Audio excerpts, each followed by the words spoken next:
आज का टॉपिक थोड़ा सा फाइनेंस रिलेटेड है। एफडी के और नॉर्मल इन्वेस्टमेंट्स के बीच में डिबेट चल रही थी। So I thought of making video out of it. 15-20 lakh रुपए इकट्ठा हुए, 25 लाख रुपए इकट्ठा हुए, हम सोच रहे हैं कि भाई चलो एफडी कर देते हैं, 7.5% तक मिलता है मैक्स। लेकिन एक फैक्टर भूल रहे हैं कि इन्फ्लेशन जो है ना, inflation, extra printing of currency, वो हर साल हो रही है। उसका तो हमें अंदाज़ा ही नहीं है, वो भी अंदाजे में लेना चाहिए एफडी करने से पहले। इन्फ्लेशन का रेट 8 to 9% तक पहुंच रहा है। आपको एक आंकड़ा देता हूं मैं बहुत सिंपल एग्जांपल में, कि 2016 में जो है ना 17.6 लाख करोड़ रुपीस सर्कुलेशन में था। ठीक है, 500 के नोट, 2000 के नोट, 100 रुपए के नोट, व्हाटएवर। 2020 में 27.6 लाख करोड़ और 2023 का आंकड़ा है 32.6 लाख करोड़। अब 2016 से 2023 तक डबल हो गया, ऑलमोस्ट डबल हो गया। ठीक है, मतलब 100 रुपये अगर हिंदुस्तान में घूम रहे हैं तो 200 रुपये घूम रहे हैं आज। तो जिसके पास भी 1 रुपये था उसकी वैल्यू तो 58 हो गई ना, 58 हुई ना। इसीलिए एफडी बहुत शॉर्ट टर्म के लिए ना आपको फ़ायदेमंद होगा। ठीक है, अर्जेंट में पैसा निकालना है, कहीं हॉस्पिटल में खर्चा है, कहीं कुछ लग रहा है, तो एफडी आप कर सकते हो डेफिनेटली।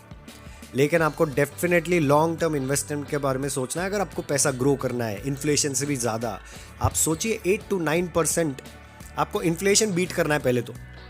उसके बाद आप जब 10% 11% कमाओगे तो आप एक्चुअली 2% कमा रहे होगे। You keep this in mind, और उस बेस पर आप इन्वेस्टमेंट करो। इन्वेस्टमेंट में आज की डेट में मैं सिर्फ और सिर्फ इंडेक्स फंड्स की राय दूंगा, और अगर कुछ ऐसी कंपनीज जिसमें आपको भरोसा है डेफिनेटली उसको खरीद सकते हो। बहुत पुरानी कंपनी है, कुछ ग्रोथ कर रही है, मर्जर हो रहा है, definitely that is different part.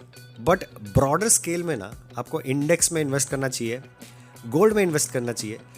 Gold में इन्वेस्टमेंट की बात सुन के ना मुझे और अजीब लगता है, क्योंकि gold is the basic money we should have in hand. ये कागज़ के टुकड़े पकड़ा रहे हैं हमको गोल्ड के अगेंस्ट में।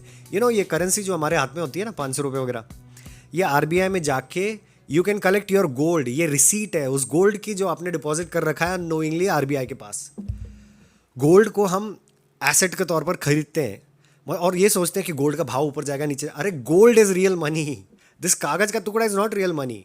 You should 100% buy gold every now and then. And third main valuable investment होगी ज़मीन, प्रॉपर्टी, रियल एस्टेट।